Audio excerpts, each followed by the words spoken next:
This is a story that at first seemed too unbelievable to be real. The concept for this film was set in motion more than 10 years ago. From 2004 to 2013, Michael Jason Allen, one of our interviewers who you'll meet later, had a work client named Vada Alini. She told Jason something that she had never mentioned before. That was where she was from and a spectacularly sad event that took place in her hometown of Kindred Township, Arizona, with a population of about 170 people. I should say former township, because it's no longer inhabited and is now a forgotten ghost town like so many others across the southwestern United States. Within the 6 years of this event, all but 30 people had moved away from the town, and eventually, by 1970, the population became zero. It has stayed that way since. Sadly, Vada passed away in 2015, which prompted Jason's renewed interest in this story. Although Vada was regarded as a straight shooter, the possibility of her story being a joke lingered. Unfortunately, she no longer is with us, so we sought out anyone else that might know of the events. After interviewing real people close to the situation and their corroborating stories, she had indeed told Jason the truth back in 2010. In late October of 1961, the former township of Kindred, Arizona, experienced a tragedy unlike any before it. One late night in the very early hours, an entire family was murdered in their home as they slept. Victims include the father, Martin Jenkins, mother, Mary Jenkins, 14-year-old daughter, Shirley, 10-year-old daughter, Beth, 9-year-old son, Barton, and 2 visiting cousins of 4 and 2 years old. Yancey! Hey there, Yancey! Coincidentally, close by resident Yancey McCord was just arriving to his own home in a stupor, dripping in rain and blood-soaked clothes that same very early morning, and was encountered before he got to the door by Constable J.P. Winsley, the only law official in the area. Hey there, Yancey! Constable Winsley was an acquaintance of Yancey. What you doing already out coming back in this morning? I'm trying to borrow some gas until later today. And assumed he had been skinning fish or game, or maybe had a run-in with a coyote. What happened to you? You okay, Yancey? What'd you kill, a coyote or something? What's with all the blood?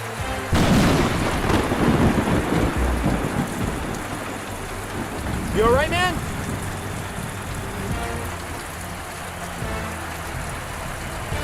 Come with me, let's go. Come on, let's go. Several hours after sunrise, a friend of the Jenkins children came to the house and discovered the grisly scene. Yancey, I'm sorry. This prompted J.P. Winsley to take Yancey McCord in under suspicion, to hold him until he could clear things up. Just until we can straighten all this out. Constable Winsley discreetly brought McCord to a makeshift jailhouse. According to Vada Alini's story and those interviewed, J.P. Winsley didn't let anyone know he had suspected Yancey for the crimes, or that he'd even seen him arriving home covered in blood, because he didn't want to start a lynch mob-like mentality against him just in case he was innocent. 12 hours later, Yancey McCord disappeared. Did he escape? Did Constable Winsley let him go? Whichever the case, no one has seen or heard from McCord since. To confuse things further, 6 days later, Constable J.P. Winsley himself resigned his post and left the area, citing that he needed to take care of family. Where did Winsley go? What became of him? Was he involved in the Yancey disappearance? Or was he simply embarrassed of his failure to contain him and couldn't face the entire town where everyone knew him?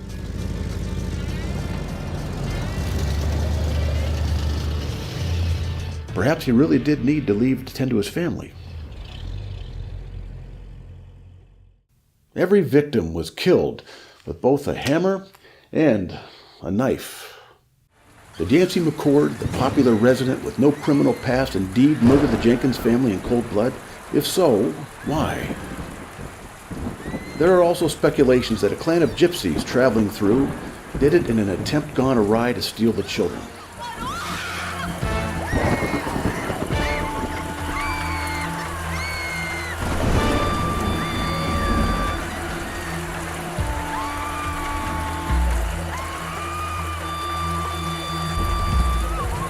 Some of those interviewed in this film will speculate that one of the Jenkins parents did it in a murder-suicide to protect the family from becoming sinners in a quickly changing world.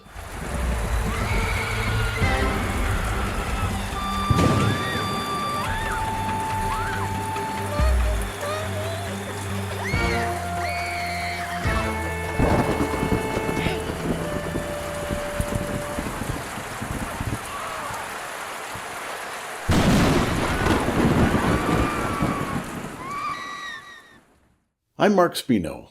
Join me as we follow Michael, Jason, Allen, and Gucci Mercer as they log more than 2,000 driving miles to track down those involved, and those related to the persons and town of Kindred.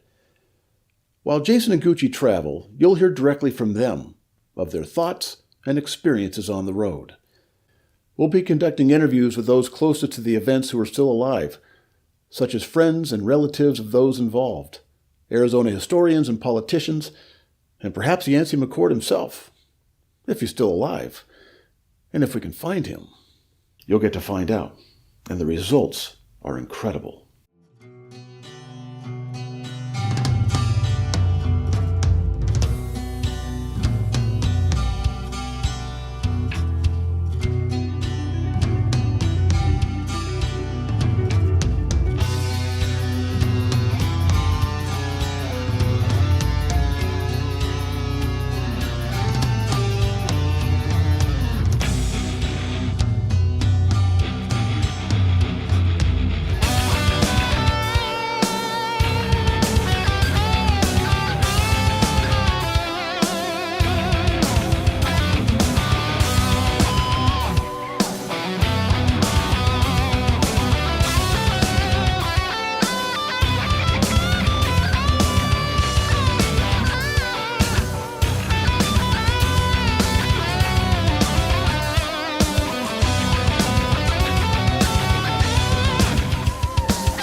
The first thing we wanted to do was go to Kindred and see this place for ourselves.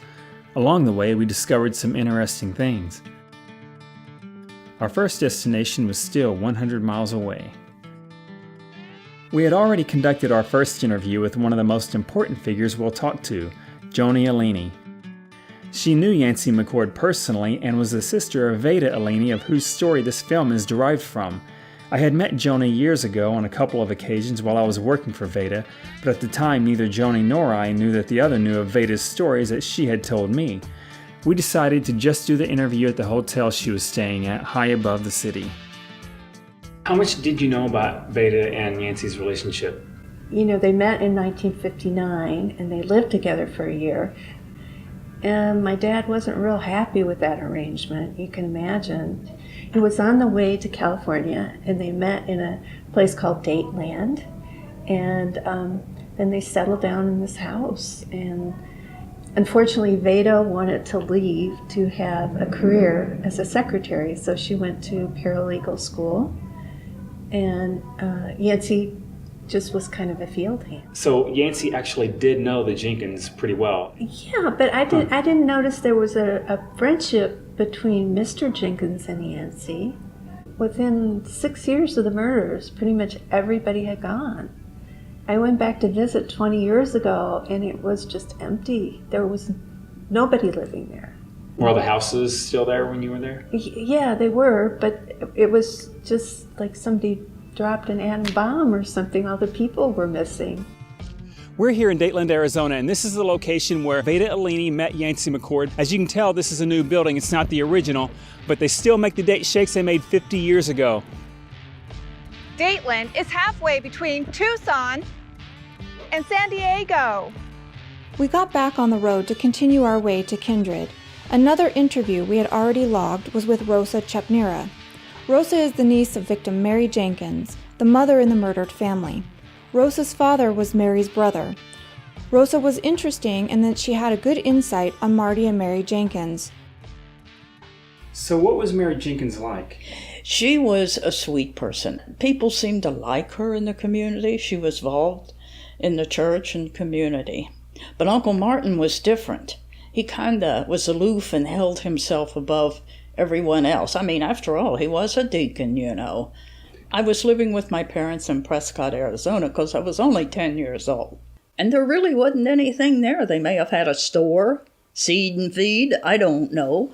What do you remember hearing about the events at the time? I remember hearing they found them later, but apparently they were killed sometime after midnight, but before sunup. And, some kids found them. Went to the house earlier in the morning to get with the kids, but couldn't arouse anybody, so they told their parents. Were they getting ready for school or something? I think, or go play or something, because they wanted to get with them. And then family heard about it. But the community at that time thought it was gypsies, because there was a group living in the town at that time. But I don't think they did, even though they were unsavory and despicable. They weren't known to really kill. They would steal or just take anything that wasn't nailed down, and you're looking at it. Yeah, and the gypsies were really prevalent in America around the 50s and 60s. Yeah. Now they're called more travelers, but they're gypsies. They're the same thing. There's different kind of groups. Did you go back for the funerals? They had the funeral, all of them together, all 7 people at one time. So they had a funeral. Was it local in Kindred where they did it? Yeah. Okay, so they had a funeral for all 7 family members at the same time. Right. Wow. Our next stop was at the Orange and Date Groves, where Yancey McCord was working at the time. Along the way, we stopped at a UFO-themed diner for lunch, an omen, as we found out that the farm had been replaced with this. Take a look. This is the exact location where Yancey McCord spent his last day working at the Orange Grove, the day prior to the Jenkins murders. Since then, in the 70s, the land was sold and then flattened. Later on in the 80s, a California computer company bought the land in order to manufacture their computer parts. The project was scrapped before it ever got started, and this is what remains of the abandoned buildings. Our next interviewee insisted on coming to us and drove quite a ways to do it. And boy, was it a big fish. Retired Arizona Lieutenant Governor Nicholas Hissman agreed to talk to us about an inquiry that came in at the Capitol in the early 1980s during his tenure regarding the Kindred murders. As a retired politician, I don't blame him for preserving the locale of his home. I would too. Gus and Wembley welcomed him to the show. I believe it was in the early 1980s when a letter of inquiry was sent to the governor's office about opening an investigation. So you didn't hear of the events until it was brought to your desk? No, not at all. Was there an investigation at any point prior to your involvement? Not that we had been able to find. No. You would think there would have been some documents on witness testimonies or from Constable Winsley, but there's nothing that we could find. Did you ever go to Kindred Township personally once you were introduced to it? Well, by that time, the township had ceased to exist. There was virtually nothing left. There are some people that aren't from Kindred that don't really believe that the events actually happened and it was just folklore. No, that's totally false. There's birth records, doctor's records of all the children, Social Security numbers, employment records of the adults. So this has all been verified. Why was the state's investigation never pursued? There was nothing found, no evidence of any kind found that would warrant an investigation. It's kind of hard to have an investigation without at least something. One of our contacts who backed out of their interview had relayed our search to a younger couple in Cottonwood, Arizona. I got a call from the young couple claiming they had recently done some cash per day work for a man they referred to as Yarnell Fritzowski, who lived about 80 miles east in the Sitgreave Mountains. We were to meet them in Jerome, Arizona at a place called Pussifer. We got there and waited. They never showed or answered further contact attempts. While there, I found out that this cool big store that houses a barber shop, a record shop, and a wine bar is actually owned and operated by Maynard James Keenan himself. Keenan is the singer for popular rock bands Tool, A Perfect Circle, and of course Pussifer. Anyways, we packed in and decided to call up Dr. Len Vorbach.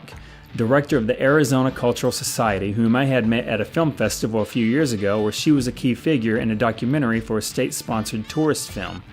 We were lucky that she was already in the area that day planning a Cocopelli festival in the Sedona Red Rocks, and she was happy to help us out and talk to us about what she knew of the events in Kindred.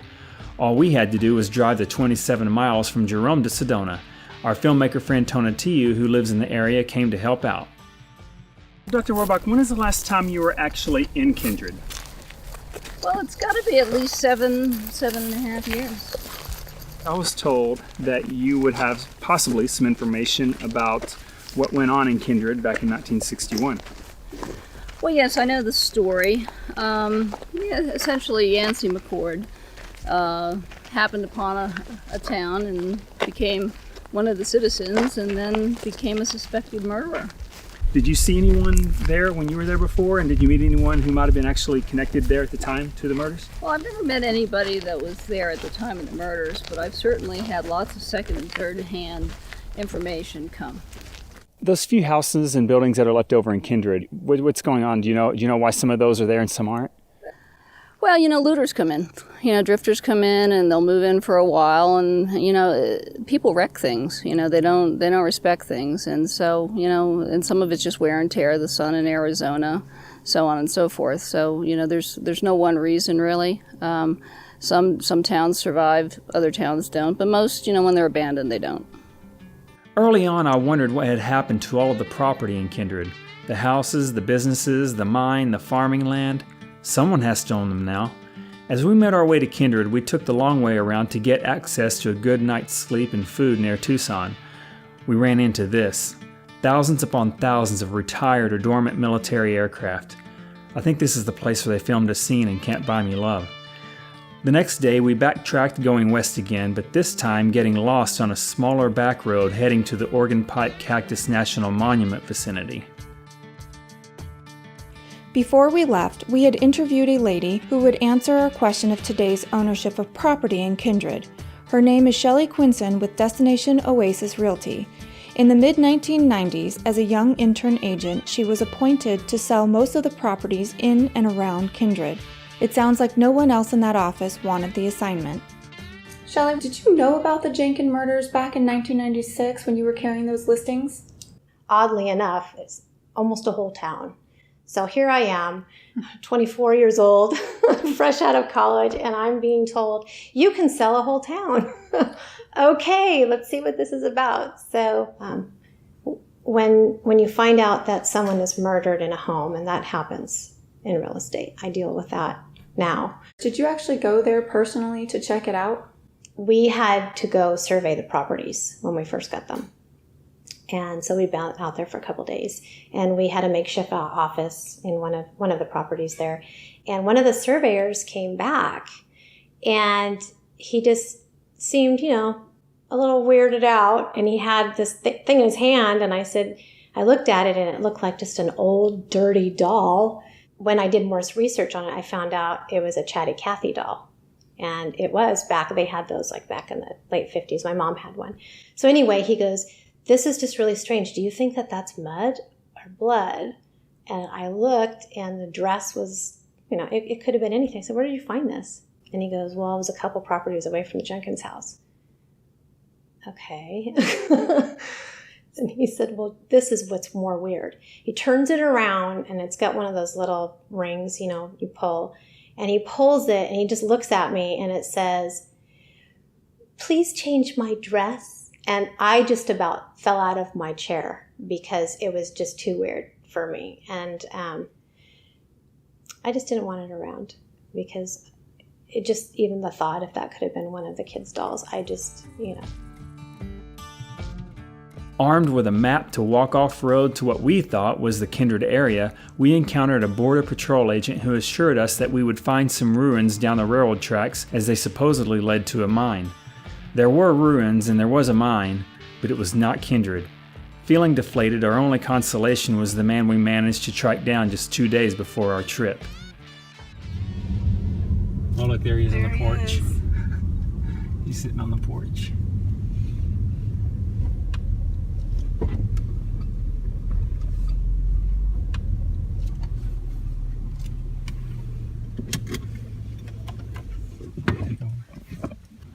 Lee Close. Good to meet you, sir. Good morning. You ready to do this? I'm ready. We talked on the phone a few times, so you kind of know the drill. Yeah. Let me take a look and see what we got here.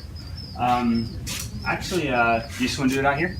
Sure, this is fine right out here. We've got your cloud cover going on, so you look really nice. I kind of need to sit in my wheelchair though, if that's all right. All right. Yeah, let's go ahead and put things in. You don't mind if I rearrange any of this? Oh, no. Okay, cool. Go ahead. Let me go ahead and do some, get my equipment out and we'll be going. You ready to get this? Sure. All right. No, this is not Santa Claus. This is even better. Our consolation prize for the railroad track setback we experienced in what was supposed to be Kindred, but wasn't. He is the eldest living citizen of Kindred that we could find. He was Constable J.P. Winsley's successor after Winsley had up and left town. This is former Constable Lee Close. He knew J.P. Winsley. He knew the Jenkins family. He knew the Alini family. And yes, he knew Yancey McCord very well. This was the motherlode of stories and background on all of the key players of Kindred, and he made it easy for us. So, Mr. Close, you took over Constable J.P. Winsley's job after he left, right? That's right. Yes, I did. How was J.P. Winsley's relationship to Yancey McCord? They were having a little fuss between them. Little tension over, I don't even remember what it was, some kind of ordinance. There's some kind of town ordinance that Yancey thought should be changed, but at one time, me and the guys, some other boys were in Pete's bar, and there used to be a lot of chickens running around in that town loose, you know. Yancey was there, and this chicken comes walking in. He comes walking in out from the street through the open door. The door was propped open, and we stood there and looked at that chicken, and I said to Pete, I said, "Hey, you got a chicken dinner there tonight?" And Yancey said, "Wait a minute now, wait just a second before you do anything with that chicken." He says, "You ever seen a chicken hypnotized?" And I said, "No, none of the guys had ever seen a chicken hypnotized." So what he did, Yancey cleared off a table there. Yancey took that piece of chalk and he drew a straight line there on the table, you know. And then he took that chicken and he put it on the table and put that chicken's head right down there at the end of the line, so his beak touched the end of the line. And that chicken's eyes crossed and his body slumped down. And it stayed there staring at that line of chalk. That really happened? Like that. That really happened? That really happened. But Yancey would do those kind of things. Interesting. Yeah. He was a fun guy, all right. It was nice knowing him, and as I say, everybody really enjoyed the things that he did. He was different. When did you find out that Yancey might have been a possible suspect of the Jenkins murders? He was never an official suspect. I never found out that he was an official suspect because there never was one. People started saying, "Well, it must have been Yancey. He's gone now. It must have been him." And somebody else say, "No, it wasn't Yancey. It must have been Bill over there, or Jack over here, or somebody had a grudge against the Jenkins there." As we were walking back from our failed mission to find the town at the end of the tracks, which we likened to a pot of gold at the end of a rainbow, we remembered some small talk about our film to the innkeeper at our motel. She had informed us of a man she said was well connected to the events of Kindred through his father. Rusty Perth is a third-generation rancher in the area. We learned that his father was the very last person to see Yancey McCord between the murders and his disappearance from the area. Yancey McCord came over one day, the day after the murder actually, and asked to borrow my father's tent and a few other things. It real desperation in his voice, so it looked kind of like he was guilty. He let him have it, and he disappeared. And then Constable Winsley, mysteriously, a week later, retires. He quits. So there's a question mark there. Did your father think that Yancey actually killed the family? He did, with all the subtlety and uncertainty that he had and wanting to take the tent and everything. It kind of freaked him out. But they were friends and they did trips together, fishing trips and everything, so you let him have it. But he had a question mark too, because the other person that was visiting town for whatever reason nobody knew, the unknown stranger, just disappears the very next day. What do you think became of Yancey McCord? He could be most anywhere. I imagine that he tried to change his identity as much as possible, change his look, his lifestyle. So he could be living right next door to us right now, and we'd never know it. Possibilities are near endless. Whatever he did before, and blend in with the rest of society. As Jason and Gucci were about to make one last attempt to find Kindred based on Lee Clo's vague handwritten map, as well as rusty personnel helping out with new directions, we received a phone call. It was from none other than Yancey McCord himself. He finally contacted us by voice for the first time. Before this, we only had one exchange through letter mail, and that was nearly a month ago. Our letter was sent to an address at a mail relaying service from Winslow, Arizona. Yancey called to see if I still wanted to talk to him. I was excited to talk to him, but his voice had this unsettling tone and rasp. I'd never before been leery of an 80-year-old person. That is until I heard Yancey McCord speak. The alternate name of Yarnell Fritzowski that I gave the Cottonwood couple? It was indeed him. He had changed his name. He gave me verbal directions, and we were off to see him the very next early morning, as he lived over 3.5 hours from where we received the call. It turns out that he lived near the Siegfried Mountains between Winslow and Payson. We were back in business, and it had picked up considerably. We were actually going to meet Yancey McCord, and he even agreed to go on camera. There was a catch, though. I could only refer to him as Yarnell Fritzowski, and I wasn't allowed to even speak the words Yancey or McCord. Here's to hoping I don't slip. I'm not sure this is the right one. What do you think? Maybe. How's that? There's a stand up there. What does it say? I think that might be it. Maybe in the trees. You see it? Oh my gosh, is that him? I don't know, is it? I don't know, but he's kind of He's weird. just standing there all creepy. He's being all serious. Wow. Oh my gosh. Okay, if this is him, then I'm going to be weirded out. All right, let's see here.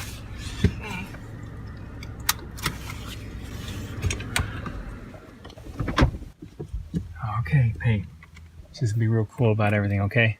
Yeah. I don't know what this guy's thinking. Him, for I know he might have a gun in his pocket. Okay. Okay, here we go.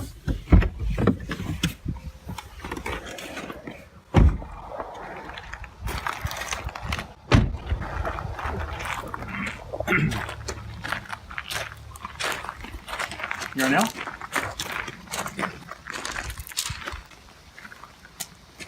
How you doing, sir? How are you doing? Good. I'm Jason Allen. We talk. Amen.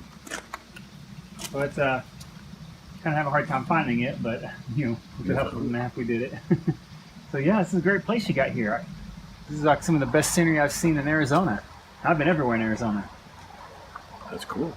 That's really cool. So so I guess we can talk a little bit about things. Is there a place that we could talk, or maybe Wherever you like. Okay. All yours. Well, maybe we'll. Here. Okay. Honestly, you know what? Let me go get my real camera, because this one right here has got bad light on it. Okay, then go and cut it, and now I'll get a real. Wow, I couldn't believe that Yancey was this easy. He even started showing me around the property. Maybe he was wanting to get familiarity on both sides before getting too comfortable and talking about what he was about to talk about. According to him, he built this house himself. This was quite a place. Looks like a guy who ran from life 60 years ago had done quite well for himself.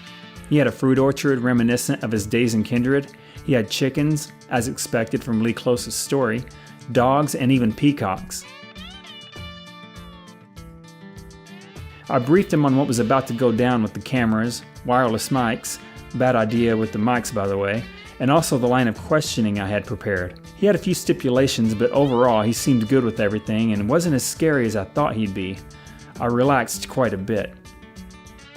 Hey boy, go. It seems that you have a pretty self-sustaining place here. I mean, I see, fruit orchards and, nice fresh water creek and animals. And I mean, is that just kind of accidental, or is it by design? I mean, It is not by accident. It's that I did design it. I did create it.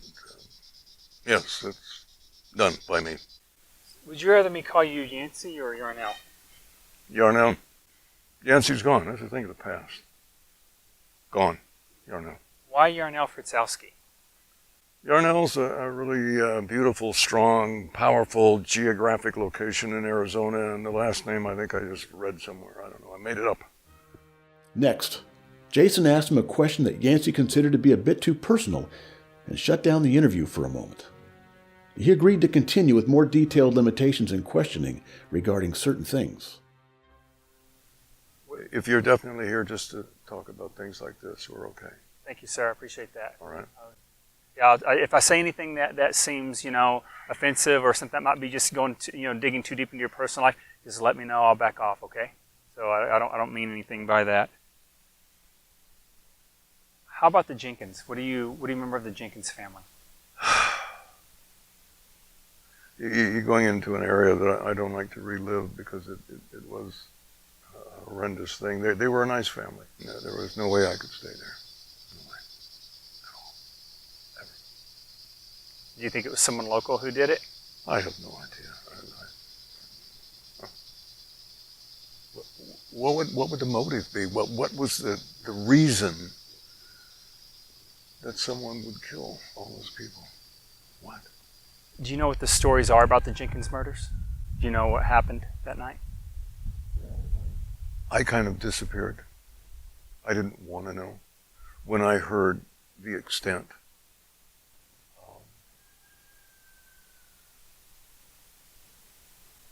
I didn't want to be there.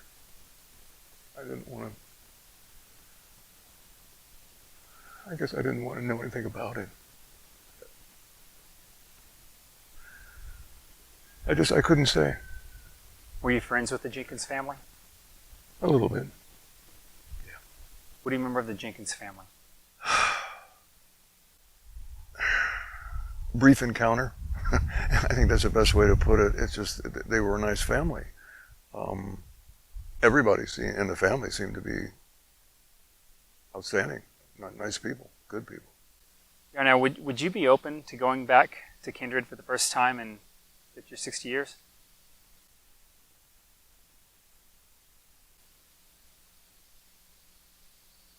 Why? Maybe show me where things were, where things happened, or no one would know where that going there.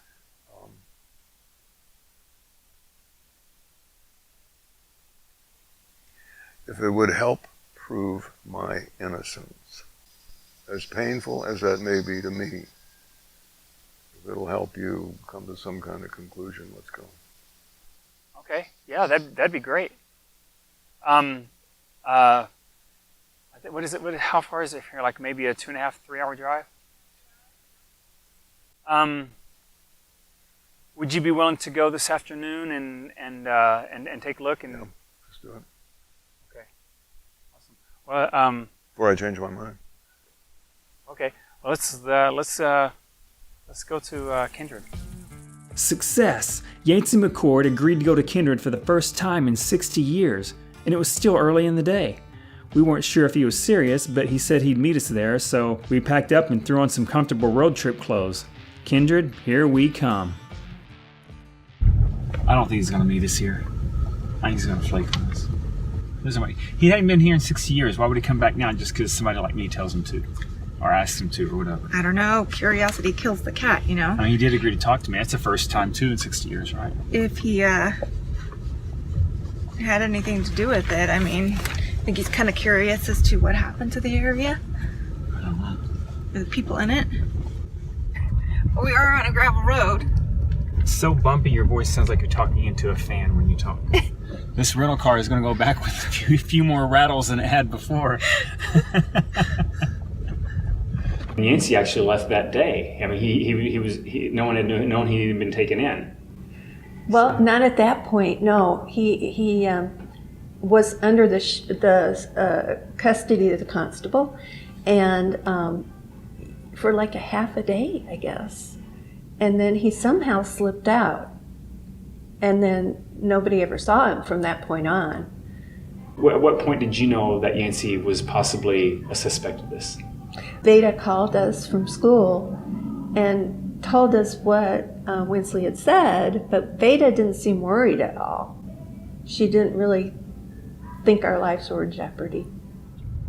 So I think this is it, because it said there was going to be a gravel road to get to the town. Is it on there? Yeah. Should be down there. I'm not sure. But we should be getting about, I guess, 5 or 10 minutes away from Kindred Township, or what's left of it. We're going to find out. Yancey McCord said he would meet us here, and we're going to find out if he will or not. Haven't heard from him, but I kind of don't see him coming all the way out here. We'll be lucky if he does, but even if he doesn't show up, we can still get some good footage of the town, try to see if we can figure out where things were and where things happened.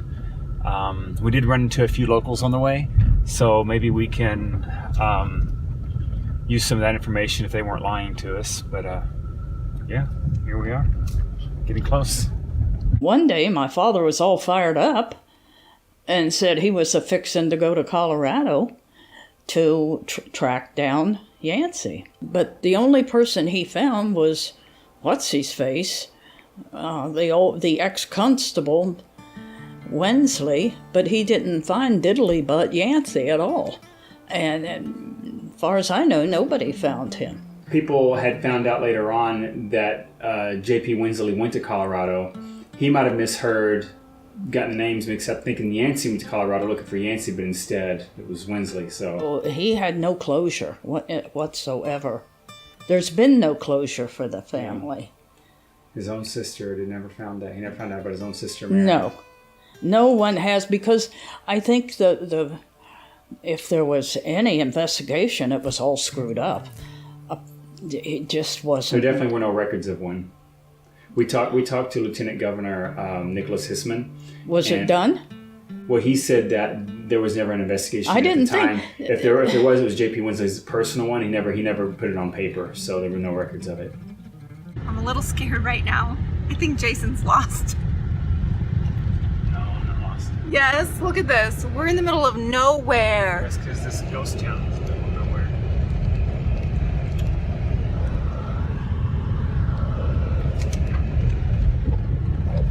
We're lost.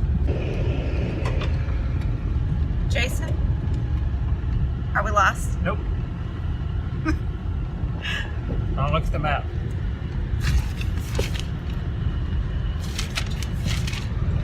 The live-in girlfriend, Veda, she decided she wanted to go to Phoenix and become a secretary, so she went to paralegal secretary school and disappeared.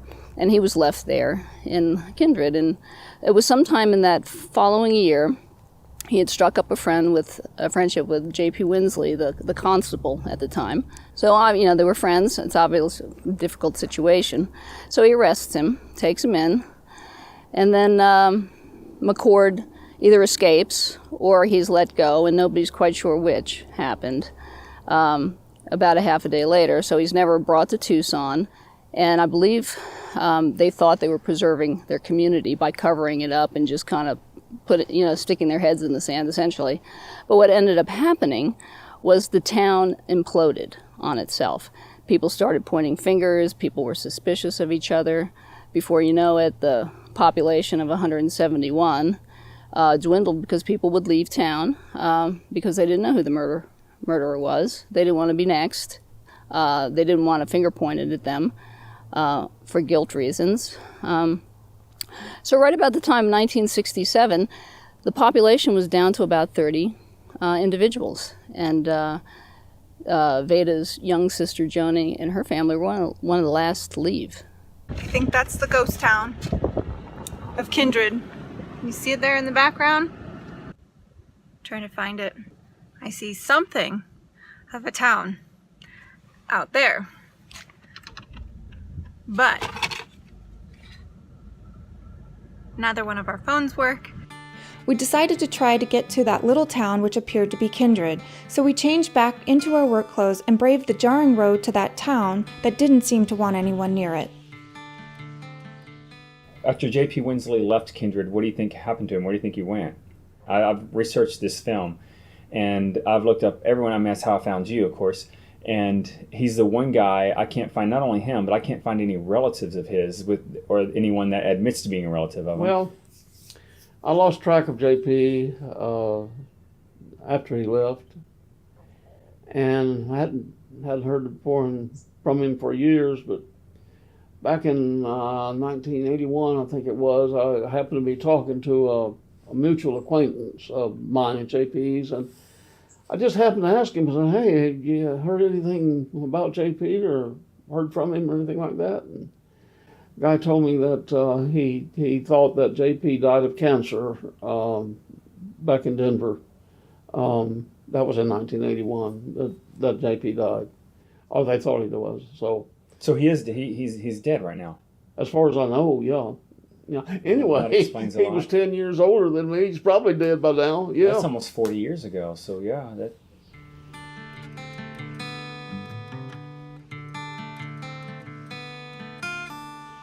We finally arrived in Kindred, and all of the landmarks that Rusty Perth told us about matched.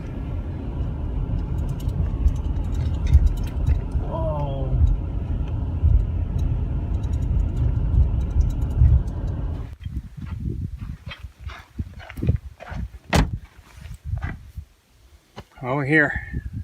He's on his way, so he'll be right behind us, I'm guessing, from what he said. So this is Kindred Township. Definitely a ghost town. Right up there is where he said that we would meet at, or actually right here, but it looks like we can't drive up there, so I assume this is the spot right here. So we're gonna have to walk up there? Probably. Okay, so we're gonna have to bring all the equipment. Look at all that. Look at that mountain up there. Isn't that cool? Since fulfilling your last term as Lieutenant Governor, have you heard or looked into any more since then? No. All my time was occupied reopening my law practice and continuing on with my life and working toward retirement. What do you think happened to J.P. Winsley? Where is he now? He's dead. And has been dead for nearly 40 years. So I don't think he's going to be telling us much of anything. This is Kindred Township. This is where everything happened. The murders, Yancey, Veda, Joni, Lee Close, all of them, they all lived here. They all lived here at one time together. And they all had lives, and they were a community and doing things and just working in the world and living, and they all knew each other. And now half of them are alive, half of them are dead, and half of them live in the same city, and they don't even talk to each other. Huh. Weird. Did you hear that?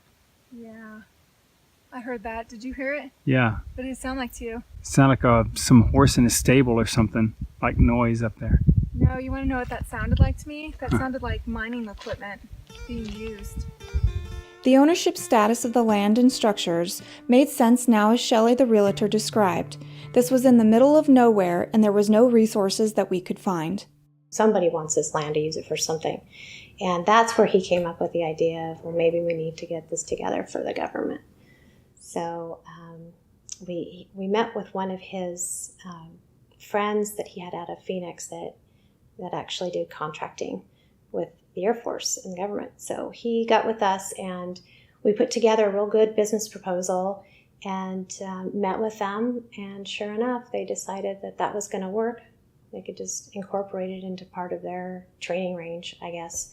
And I was, I was glad at that point. It was a sad thing to have to be reminded constantly of what had happened there, and you had to try to be up and chipper and sell it, and it was a tough one. So that was our only buyer, believe it or not. I basically know what my father shared with me. He was a personal friend of Marty Jenkins, And he had a question mark whether or not Yancey McCord did commit the murder, because there was someone visiting town and they just took off the very next day. This is where Yancey told us to meet. We're actually in Kindred Township right now. So here we are in Kindred. And looks pretty weird. It's pretty creepy, actually. I know that we have some directions that Constable Lee Close, who we interviewed earlier, he left me and wrote down some stuff. And so he did a pretty good job, because when we came in, it actually looked like the map he drew. So we know where some of the houses are. And when Yancey gets here, we're going to go over them. But, you know, he said he was going to be here, you know, follow us kind of like after we left. I don't know if what his deal was, but we've been here. So do you think he's actually going to come? I mean, being that this is the spot that he ran away from because of the murders? We've been here for almost an hour. He hasn't been here. I don't see anything or hear anything. We don't have people here. I don't even know if he's setting us up. Who knows? I don't even know the guy. So What do you think he's going to do when he actually sees the Jenkins house? I don't know.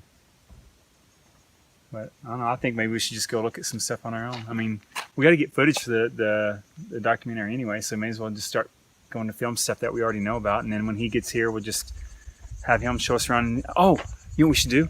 We should film the stuff ourselves based off of what we know from the interview people we did, and then see if it matches what he says about it. See if his memories are the same as theirs. Okay, yeah, that sounds like a plan. I mean, because Lee Close actually told us quite a bit too as well, right? Yeah, and so did already. So did Joni. So did Joni. Yeah. Speaking of Joni, she told us how her sister Veda would have known so much about the events. How did she find out about all this if she hasn't had contact with Yancey since then? Well, that's exactly why I suspected she kept in touch with Yancey, or he kept in touch with her. And I believe she was protective of certain things that he told her as well. I mean, they didn't have a brawl and split up. They were still happy when they parted. She had different aspirations, though. Still waiting on Yancey to arrive, we decided to get coverage on some of the more obvious structures, as well as some that we recognize from Lee Close's map. As you can see behind me, there's a little bit of mining shafts. Kindred, when it first started, had a little bit of mining, and then people came later on. We've been looking around since we're waiting for Yancey to actually show up, and we found this thing. Here's the actual mine shaft. Look how deep that goes. Oh my gosh. Can't see the bottom. So they dump it through there, and then it came out.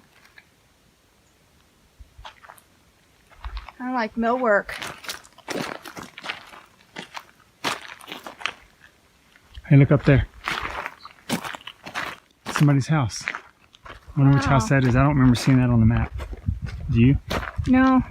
This is pretty cool. I don't know when he's going to show up, but... According to Lee Close, this structure behind me is actually the makeshift jail where Yancey McCord was held for 16 hours after Constable J.P. Winsley had found him with blood and brain matter on him. From this perspective, you can see that it looks like it used to be some sort of bunker or safe house back in the old days. Did you think that Yancey actually escaped, or do you believe that J.P. Winsley let him go? I think J.P. let him go. Why do you think he would do that? Because they were acquaintances. I don't think he believed he did it. I don't know why. But being an acquaintance, and maybe he wanted to protect him. Even after finding him covered in blood that very morning? He was, he wasn't quite too smart. So you don't believe it was travelers coming through, and you don't believe that Yancey did it. You think that Mr. Jenkins did it, Marty Jenkins. I think Marty and Yancey were involved. Together? Together, somehow. Or Yancey found them. But there's those three things that I read about who murders in the family side describes Uncle Martin. God was telling him to destroy the children, to kill them, because they would be safer in heaven than they were here on earth. And then the murderer then would kill themselves. Well, and that's a murder-suicide. So did he hit himself in the head? Did he take an overdose? Or did somebody else do it? Because then there you have Yancey. Now, I could be wrong, but it looks that way. But Yancey had to be there because he had the blood and the brain matter on him. But where was the second weapon? Where was the hammer? Did your father ever think that Marty Jenkins might have done it, his own brother-in-law? No, he never mentioned he thought Yancey your did thoughts. it. That's just my thoughts, my assessment of it. I could be wrong, but he was there somewhere. And where was the hammer? This is the Kindred schoolhouse in which the 3 Jenkins kids actually attended. You know, it's kind of weird. We have some school chairs that are out and the original blackboard. A stove over here. There's a good view of Kindred. Imagine the 3 kids here on their last day of school before they were murdered. You got the bulb hanging down. Oh, look, we have a teeter-totter.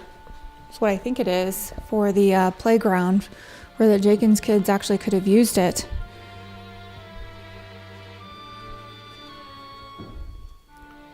Could you imagine them sitting on it going up and down the day before they were murdered?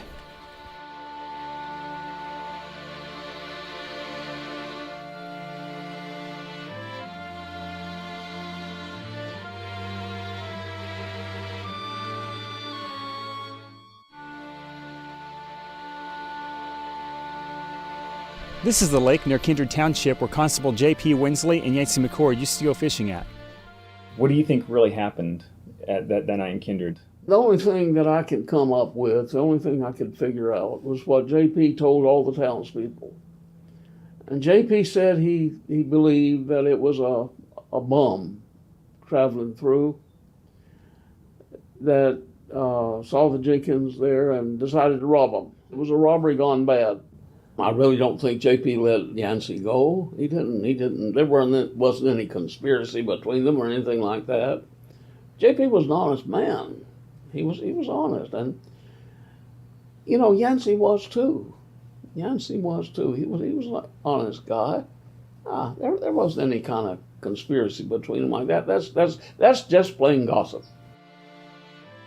This building kept calling us over, so we obliged. Lee drew it on the map, and Yancey told us to meet here. It seems to have been the hot spot back then. It was yet another business owned by the Alinis. This is where Veda and Joni Alini's family actually owned a grocery store / hardware store. We can't get in, but as you can see, that's where they would have the doors to load stuff in and out and for customers to go in and out as well. Let's take a look through the window. I can see a unused oil or linseed oil can. Wow, even the shelves are still numbered. There's some hardware that's actually been left, if you can see. The back side looked like there was a window here too. Look, there's some electrical coming out. That kind of murder would indicate that there was some personal vendetta because it was very violent, knives, bludgeoning. That doesn't usually happen if a drifter's coming through and just looking to rob you. He murdered 7 people, and some of them were children. So it tells me that either if it was him, it was a loose screw, or J.P. Winsley and him were in cahoots. But do you perhaps. think Yancey McCord actually committed the murders himself? Well, it's kind of hard to, if he was covered in blood and he had somebody's brain matter on his collar. It's kind of looking fairly definite. How does that happen otherwise? Right. We finally ended up at the most significant location so far.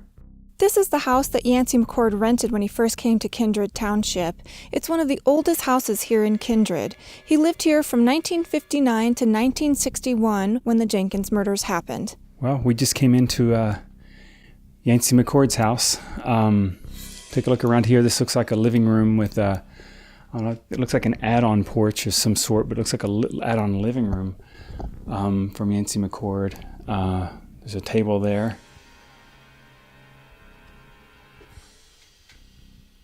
Let's look over here. You can see there's a leftover, some kitchen stuff here. I don't know what's up with that. There's a couch. Look at this. That table is probably from when he left it. There's a stove that's right here. There's also a refrigerator, the doors on the floor. There's some screens. There was kind of remnants of a bed and what looks like a air compressor. Kind of looks like they just left it here. I mean, you have your essentials, basically a stove, refrigerator, air, and a bed. So the bare minimum. That's what it looks like. Oh crap, here we go. We got a kitchen. Look.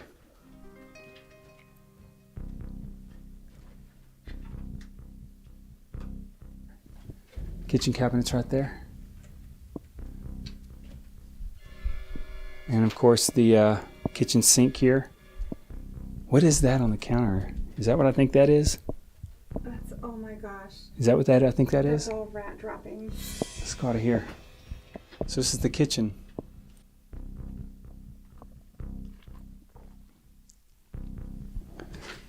So this is the house where Yancey McCord and Veda Eleni shared, I guess. I can't wait till he gets here to show him this. I don't even know if he's coming out. We've been here for what, almost two or 3 hours now? And he hasn't even come yet? He's supposed to follow us here. What are your feelings on it?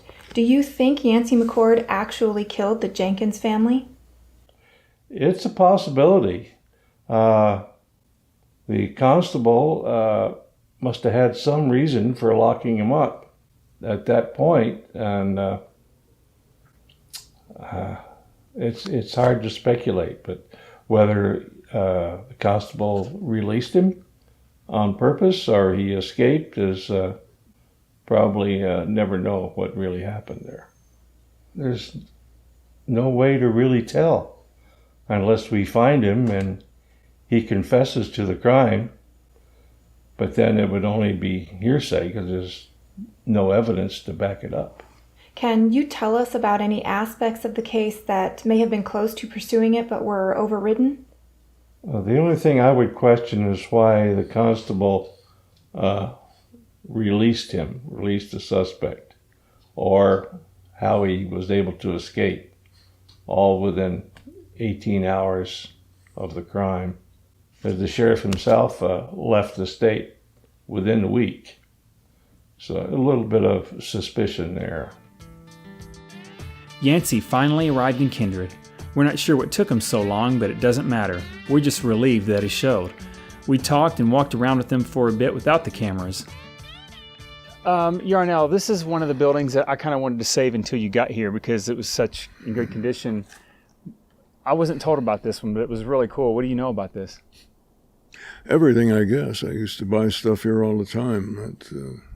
Veda's folks owned this place. I used to buy all the bad stuff, the candy bars and stuff you needed too, milk and supplies. And I can't believe that's all that's left. A lot of memories, I think the biggest thing for people was trying to figure out what the motive was. Why? Why would you take out an entire family? Why would you do that? There's little children involved. Who does that? What's this? That's a dance floor. I mean, can't you tell that's a dance floor?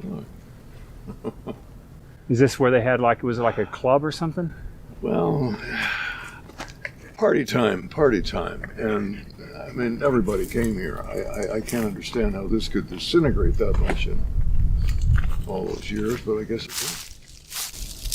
That looks like it was torn down or something. I don't know. Unless the erosion, you see the maybe severe rains year after year after year. I don't know. Startling to me. My first look at where I used to live, and Veda and I used to dance on that floor. Very special.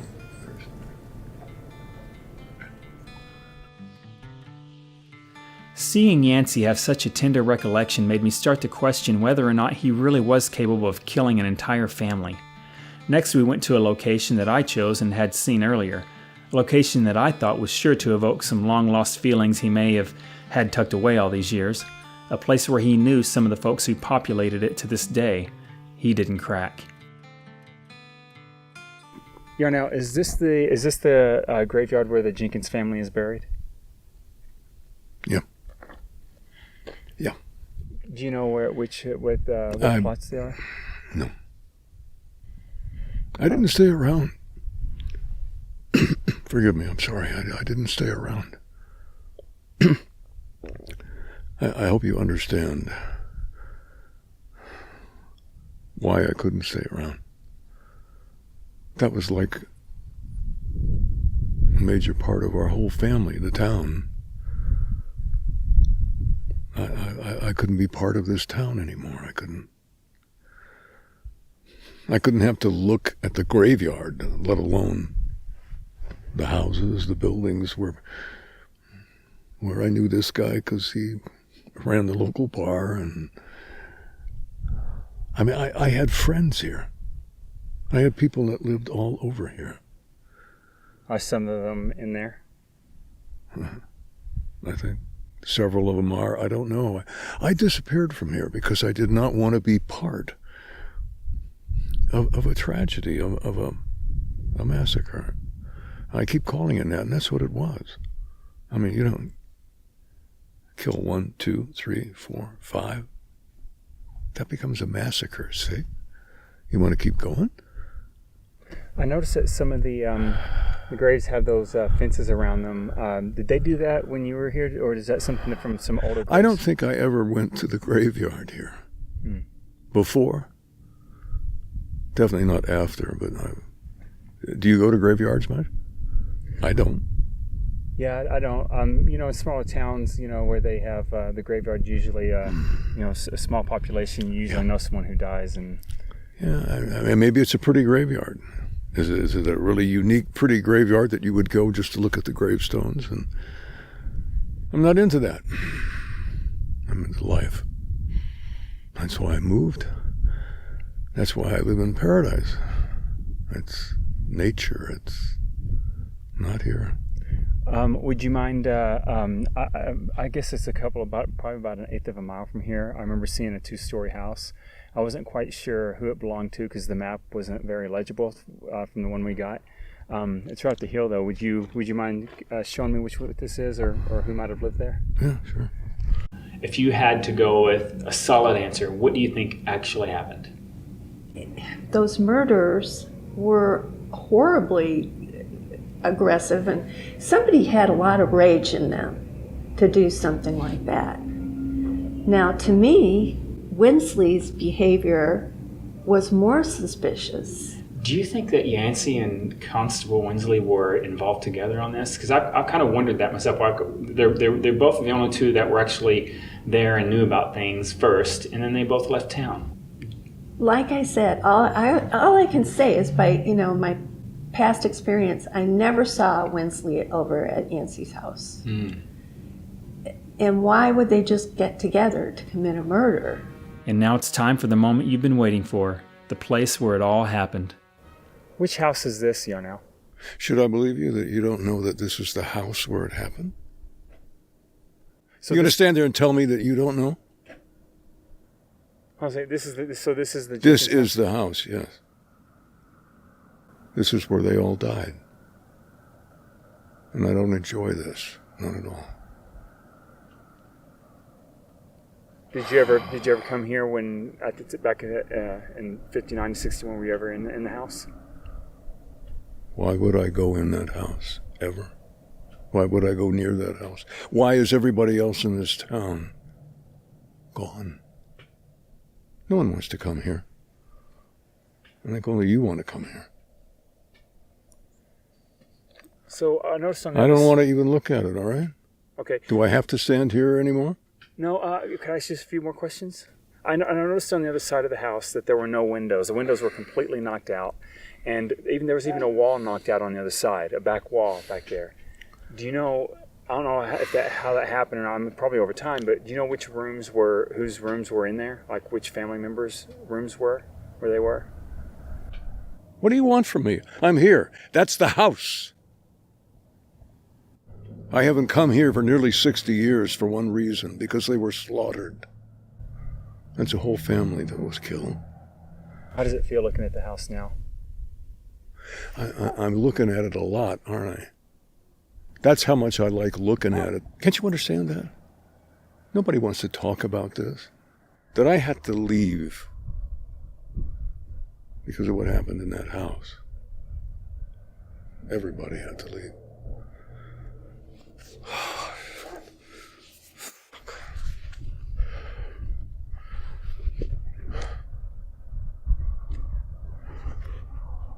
What more do you want from me?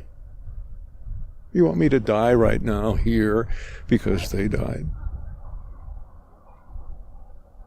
I've lived through their death. Maybe we shouldn't speak this house any longer. Would you mind showing me some of the other places that aren't quite as... Yeah, any place but here, okay? Can't you grasp what you made me just go through? I apologize, Your Honor. Yancey walked out of the whole shoot and left Kindred without speaking another word to me, even though I tried to calm him down and apologize. Gucci made an attempt too, but even a lady couldn't get him to come back. Before it started getting late, we decided to tour some of the locations in Kindred that Yancey had shown us earlier before the cameras were rolling. I really wanted to talk to him again. There were some serious questions I didn't get around to yet. Meanwhile, Lee's map had directed us to another interesting location. So this is supposed to be Constable J.P. Winsley's house when J.P. Winsley, he was living before he moved away. It's actually one of the better conditioned houses we've been in. You can see right here we've got lower cabinets and we got a sink. I think, well, look at the floors, they're in better shape than the other ones. I think, I don't know, it seems like people have been at all these places since then. It's like, maybe people come through here, I don't know, we're not too far from the Mexican border. You could have squatters in here, illegal border crossers for all we know, or just, locals that come here to party or something, because I've been seeing things in here that look like it could have been from the 80s or even 2000s. So, yeah, I don't think this place has been completely abandoned. Of course, it's been abandoned from people living in it, but I don't think it's been abandoned from anyone being in here. I mean, we're here. Why would anybody else come here, right? Let's go in this room.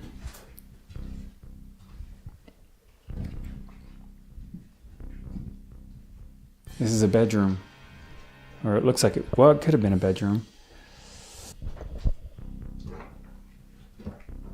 Look at the stove.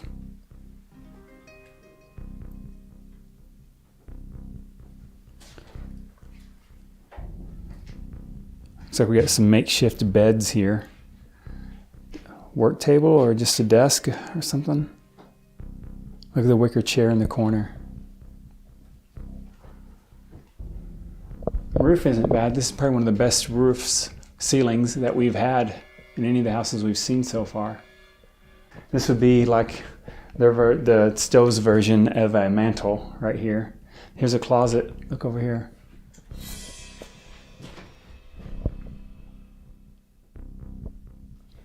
Cabinets and a mirror. This is their mirror. Look at that. So this is the mirror that Constable J.P. Winsley looked into every morning when he was getting ready for work. He probably looked at himself in the mirror after letting Yancey go.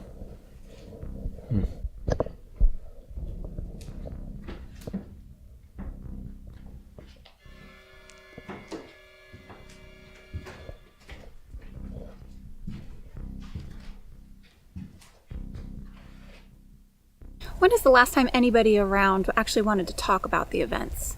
I'd say about 20 years ago. Most people want to forget. People wanted to forget about it. They just wanted to move on. They wanted to move on in their life. I did, That's why, as I say, that's why I moved over here to Mesa, because I wanted to move on with my life. And, that was the downfall of Kindred. How come you didn't, get state or federal or even just from another county, some other officials involved in the case to find out what really happened? because we wanted to keep it within the family, so to speak. That's why. And when I became constable, I figured JP had already handled it anyway, and then I dropped it because I didn't believe that Yancey did it. I still don't. Do you think this case will ever be solved? At this point, no. Unless somebody comes forward and confesses and is able to give the details of the circumstance. So Yancey McCord could be the killer that Arizona forgot about? It's very possible. It's very possible also that it could have been a transit passing through. At this point, we may never know. Anybody could be. Once we realized that Yancey McCord wasn't coming back and we were on our own, we decided to go inside the Jenkins house and see for ourselves. We had hoped Yancey would have guided this tour. Once inside, it was very eerie, but more of a feeling of sadness than a feeling of creepiness. Here we are, the Jenkins house, according to what Lee Close told us and a few other people we interviewed. Can't believe we're really here. So this could have been the room where, well, it actually would have been the room where one of the Jenkins family members were murdered. As big as it is, it looks like it probably would have been the parents' room where it would have been Marty and Mary Jenkins, the parents, probably were killed in this very room where we're standing. It's kind of sad to stand in here, isn't it? Yeah. Watch out for the hornet's nest up there. They're actually in it. Of course, you come in further, you can see the doors. I guess this was kind of their version of arched doors.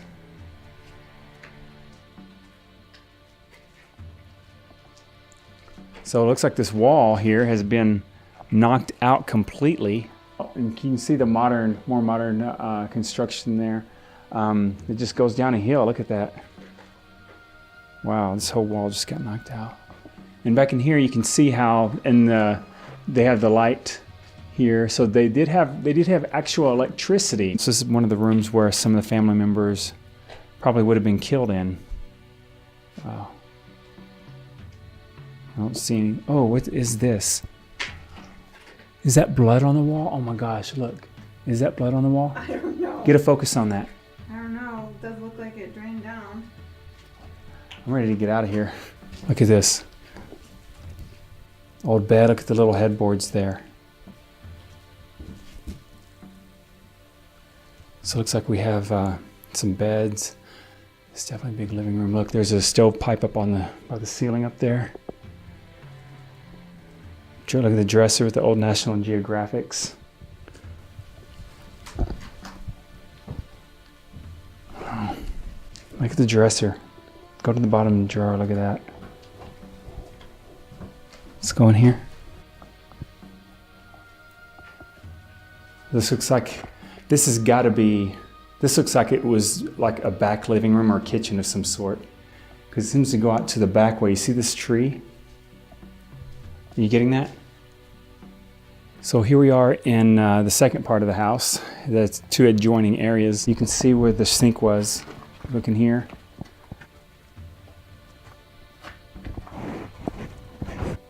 There it is. Right there. Yep. Looks like a toilet. That's a weird looking toilet. Yep. And look, you can see the shower knobs right there. Right there. So this is where the Jenkins family took their showers and did other stuff. Let's get out of this room. Someone could have been killed in the shower in here or something. Okay, so this actually looks like the real living room to me. You see right here, it looks like they might have even had a ceiling fan and a light installed. Do you see that? Right here? Yep. This would have been definitely from the time in the 50s, left over. And of course you see here we have light switch here. You got that? Oh, the kitchen.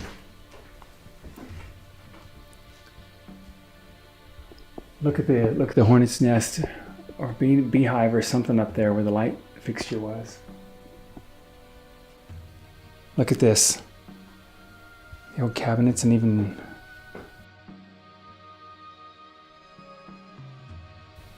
old jars.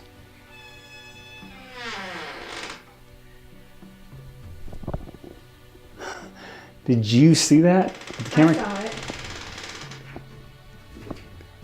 Come over here. This door just opened on us. This door just opened by itself, and there's not a single thing of wind out here. Look outside. There's no wind at all.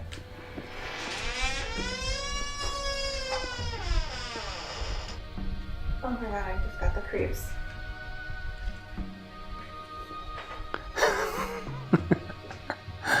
The door just opened on its own, I swear to God. Let's go in this other room here. I don't want to go in that one. Oh, look at all this stuff over here. I think someone's been in here hanging out since then. It looks like somebody has come in here and just kind of camped out or squatted in here or something. Who would want to? Look at all the crap in here.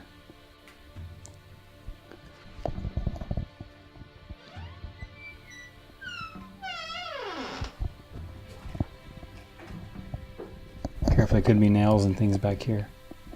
I don't like the looks of this. I'm getting out of here. I don't want to go in there. They used to be a family. They were a family at one time. They were just living their lives, doing what everybody does, and then a guy comes in and just kills the whole family, and then it turns into this. Look at this door.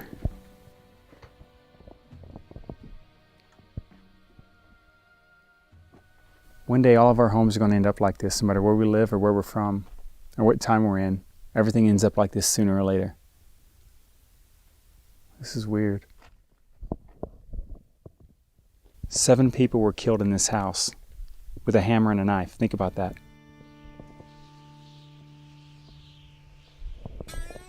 It's almost like somebody hated Mr. Jenkins to take that ball-peen hammer and just drive it through his brain.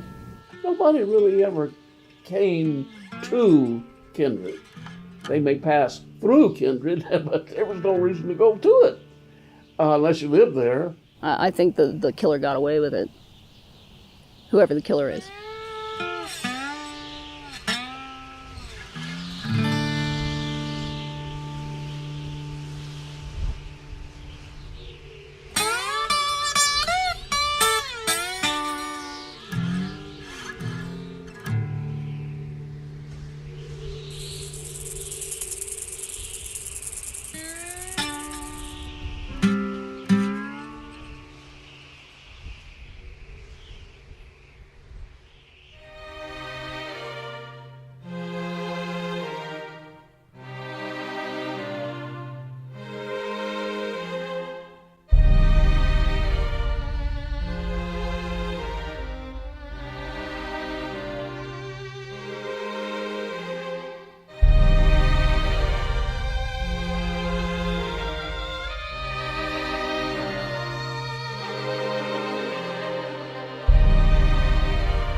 It was worth another 7-hour round-trip drive because the questions I had ready for him was make or break for this film. So I called Yancey the next morning and I somehow convinced him to talk to us one more time. He said we could meet with them later that afternoon at his house as he didn't want to leave again. Most people don't want strange visitors past the front common areas of their home. This was the opposite. He would only allow me to film the interview in a particular bedroom in the house where his now deceased partner would never go into. A room he had recently rented to an old friend. His reasoning? He said he didn't want me to disturb her spirit as he knew she was present in every room of the house except this one. I had no problem with that. However, I did wonder who this old friend was. I hope to ask him at the very end of our conversation. This is the last interview of the film. Why did you agree to let me talk to you? I probably never would have, except you sounded very honest on the phone after our exchange, our written exchange. And if you really want to know the truth, then the truth is I had nothing to do with the murders. And if that's what you're really looking for. Fair enough. Do you know what the stories are about the Jenkins murders? They were a nice family. And there were 7 of them that were killed, slaughtered. A massacre. I don't know how else you can... It's something I don't want to remember it now. I don't really want to do this, but I'm doing it for you. If you're really trying to... Maybe you can find the killer. That would be great. Do you wish you had continued to California rather than stopping in Kindred? And if you had gone to California, what do you think you'd be doing today? I don't know. I stayed for a while in Florida, and the surf wasn't big enough. The surf is supposed to be better in California, so I was going to head to California. And on the way there, I met a woman who became very special to me, and that's why I stayed. I'm here now. If I had really wanted to continue to California, I probably would have done it after my escape, and I'm going to call it an escape. I'm escaping from the horror of what happened. I didn't want to be around it. And meeting the woman on the way to California, you're referring to Veda Eleni in Dateland?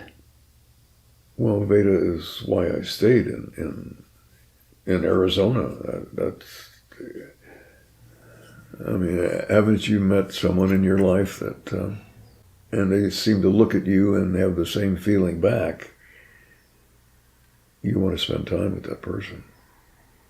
I did, wouldn't you, if you met someone like that? Yeah. Okay. Yeah. Then you understand. I have to tell you something that you probably may not know. Veda Eleni actually knew her personally. She was a client of mine at work about 10 years ago. And according to her, she hadn't told anyone this in a long time. And she started mentioning you, and she told me that you were her boyfriend at the time. She had a picture of you that she actually showed me. And I took a picture of it while I was training her, and I had it on my phone. I actually have it with me right now. You're going to see it. You want to see it? No. No? Oh, I'll look at it. You would like to see it? Okay. Right. Where do you go? So this is Veda and myself. Yeah, this is you guys.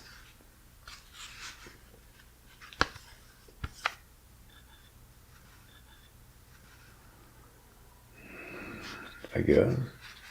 Do you remember taking that picture?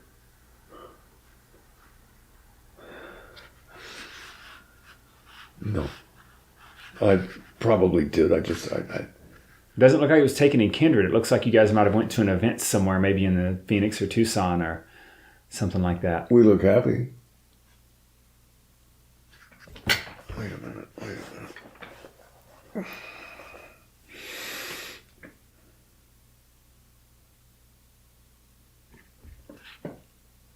Yeah. Would you like to keep that picture?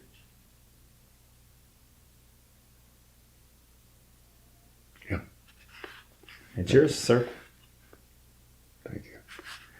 I'd like to ask you something else, kind of in the same line as that. Did you, when you moved away from Kindred, did you happen to meet someone or get involved with another lady between then and now? Yeah. Were you guys married? No. What? It was like a marriage, but no, we didn't get married. I haven't seen or heard from her here. Are you guys still together, or what? No, she died. Sorry to hear that. What year was that? 2006. So, I need to let you know that Veda actually is the one who started this whole movie. She gave me the idea for doing this. She doesn't know she did, but just by her telling me the story inspired me to want to find out what's going on and to make this documentary. So a lot of the things that I'm asking you are actually things based off of stories and facts that she's told me herself personally. I haven't talked to Veda since I left. Yeah, she said she hadn't heard from you since then herself. Getting back to subject, what do you think really happened in Kindred that night in 1961? Something horrible. Are you aware of the stories about you yourself? What? There are a lot of people that I've interviewed for this that believe that you may know a little more about what happened because you were close to some of the people involved, and they said that you knew Mr. Jenkins pretty well too. How would you feel if that family that you knew, even though it wasn't really close, but at least they lived near you, you ran into them occasionally? How would you feel if they were brutally slaughtered the way they were? Would you even want to be around that? Would you want to have any connection with that? Yeah, me neither. Okay, you understand. Who do you think could have done something like this? Who do you think would have done something I have like no this? idea. Why would I know? You're the only person that was around at the time that I can talk to right now that would have been there and surrounding those immediate events. I just thought that you might have an insight or something you could tell me. No, I thought we'd kind of been through enough questions already. I have no idea what happened. It sickened me, and I left. Constable J.P. Winsley, he left a week after you did from Kindred. Did you know that? He left after I did? He did. Yeah, about a week after the Jenkins murders, he actually left Kindred as well, and not only moved out of town, but he moved out of state. Well, I can understand why. He was probably the officer that found the bodies, and I can understand that totally. Do you know where he went? No, I have no idea. Do you? Do you know where he went? Yes, I actually found out after speaking to several people, and I got to talk to him, to Lee Close.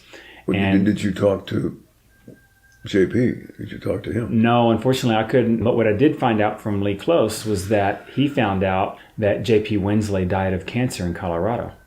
So he thinks that's where he went. And so he's no longer around. So really, you're the only person that was actually involved in the whole, morning after events. And so really, you're the only person I can go to find out more about this. Well, why was I the only person? Were there other people there? From what people know is that you were taken in later that morning by J.P. Winsley and asked questions about the murders because you had come home early in the morning or late at night after being out. I guess you were doing some early morning fishing or something like that. But we'll get to that later. We don't have to worry about that right now or anything. What I really wanted to ask... I think I remember vaguely meeting with him, yes, but he was interviewing everybody in sight practically. This was a nightmare. You cannot imagine unless you'd lived through it yourself. This is where I felt that he was wearing down and about had enough of me and everything in general.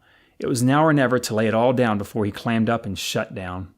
What about the stories of Constable Winsley taking you in on that morning under suspicion of the murders and questioning you? What stories? What are you talking about? What? It's just the people have said that you came home early in the morning with blood all over you on your clothes, and you had been gone all night long. And people have said that? Yes, people have said that. In fact, Veda was the first person to tell me about that. They said they said they didn't know or understand why you were taken in for questioning related to those, and then you disappeared from town less than a half a day later. If I had had blood all over me, wouldn't you have told that to me before? And wouldn't Veda have said something about it? Are you saying that Veda said I was covered with blood? And she found out from who? She said that J.P. Winsley called her about a week later when he left town, and he said that he had left Kindred, and he told her that she should know about that in case you might be coming to Phoenix and she could be in danger. That sounds pretty fishy. If he found me covered with blood and didn't tell anybody about it for a week, I think that's bullshit.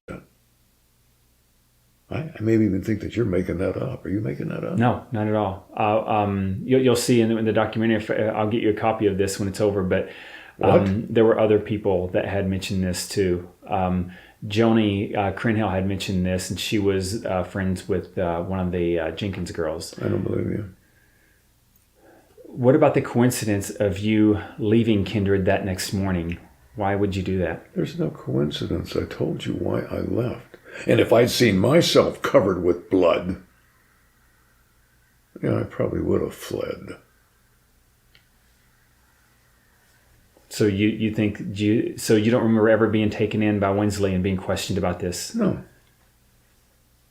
Where's the proof? Did he leave records? Did he put something on paper?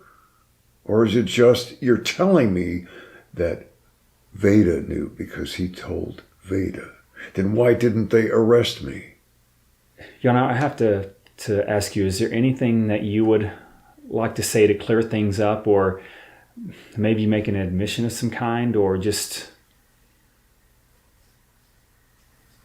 Did you say admission? That I did it? You came here because you wanted to know the truth, is that right? You wanted to find out, but you didn't think I was a suspect at all. And what is all this bullshit about Veda and... So there's anything you want to clear? I just thought that maybe you might have a story that you want to tell to get things cleared, so that way I don't put anything false on camera that didn't really happen. Because, I mean, some things make it look bad for you, and some things, Then you don't have proof, do you?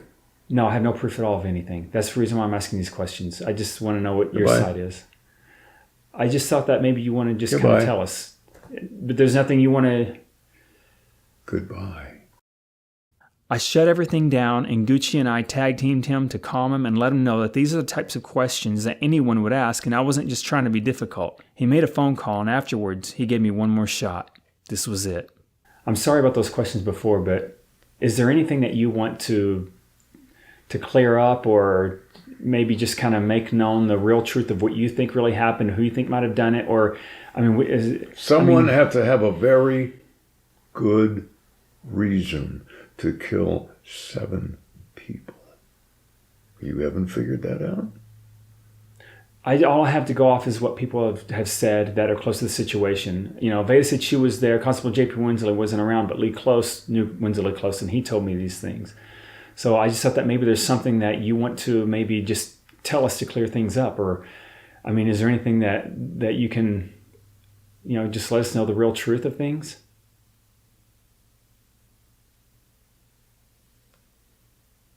You're a pussy.